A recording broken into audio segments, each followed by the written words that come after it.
Good morning student class 5। बच्चों, आज आप लोग को हिंदी लैंग्वेज में हम पढ़ाएंगे सर्वनाम। लास्ट वीडियो में सर्वनाम के लिए मैंने आपको बताया था कि सर्वनाम के डिफिनीशन और सर्वनाम के भेद। ठीक है, सर्वनाम क्या है? जो संज्ञा के स्थान पर यूज़ किए जाते हैं वो सर्वनाम कहलाते हैं। सर्वनाम के भेद।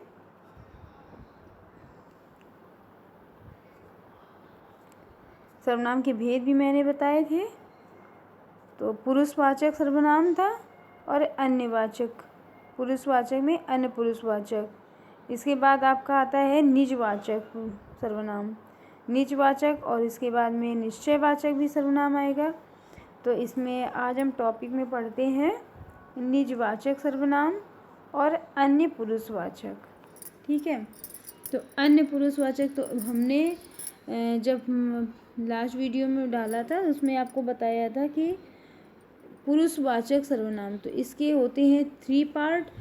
तो उसमें पहला होता है उत्तम पुरुषवाचक, दूसरा होता है मध्यम पुरुषवाचक और तीसरा होता है अन्य पुरुषवाचक।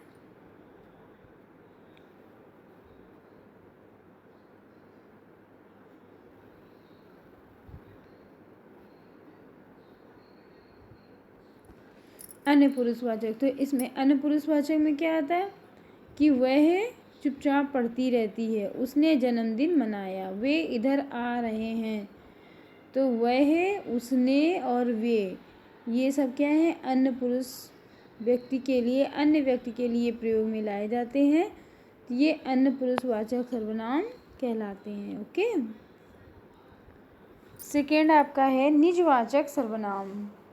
तो निजवाचक सर्वनाम क्या है? जिसमें निज, अपने का बोध होता हो। मैं अपना काम करता हूँ, तो निजवाचक सर्वनाम। मैं अपना काम करता हूँ, निजवाचक सर्वनाम हो गया।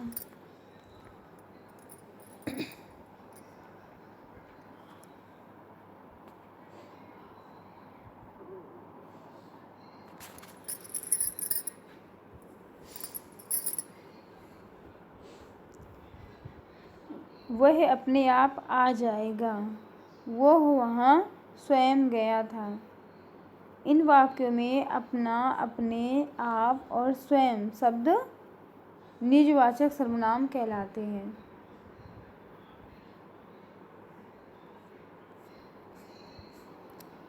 स्वयं के लिए जिन शब्दों का प्रयोग किया जाता है वे निजवाचक सर्वनाम कहलाते हैं।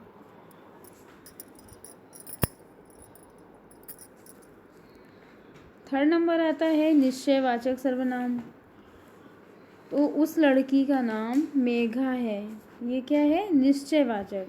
तो जिसमें पूरा कंफर्म हो जाता है तो वो निश्चयवाचक सर्वनाम कहलाते हैं। यह तुम्हारी कलम है, इसने काम समाप्त कर लिया, उस, यह, इसने एक निश्चित वस्तु तथा व्यक्ति के लिए प्रयोग में लाए जाते हैं, इसलिए ये शब्द निश्चयवाचक सर्वनाम कहलाते हैं। ओके बच्चों, तो आप लोगों ने सर्वनाम में अभी तक पढ़ा है पुरुषवाचक सर्वनाम, निजवाचक सर्वनाम और निश्चयवाचक सर्वनाम। ठीक है, तो पुरुषवाचक सर्वनाम के हमने 3 पार्ट किए थे। तो सबसे फर्स्ट पार्ट आपका था उत्तम पुरुषवाचक, सेकेंड मध्यम पुरुषवाचक और थर्ड अन्य पुरुषवाचक। इसके बाद में आता है आपका निजवाचक सर्वनाम। तो निज में अपने का जहाँ पे बोध हो रहा हो वो निजवाचक कहलाते हैं। फिर होता है निश्चयवाचक, निश्चयवाचक सर्वनाम। निश्चयवाचक सर्वनाम तो जिसमें कंफर्म हो जाता है कि इस लड़की का नाम ये है, ये इसका घर है, तो वो होते हैं निश्चयवाचक सर्वनाम। ठीक है,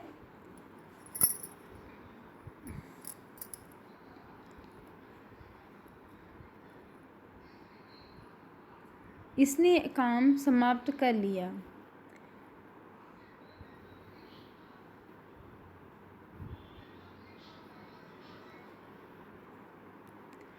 यह तुम्हारी कलम है। यह उसका बैग है।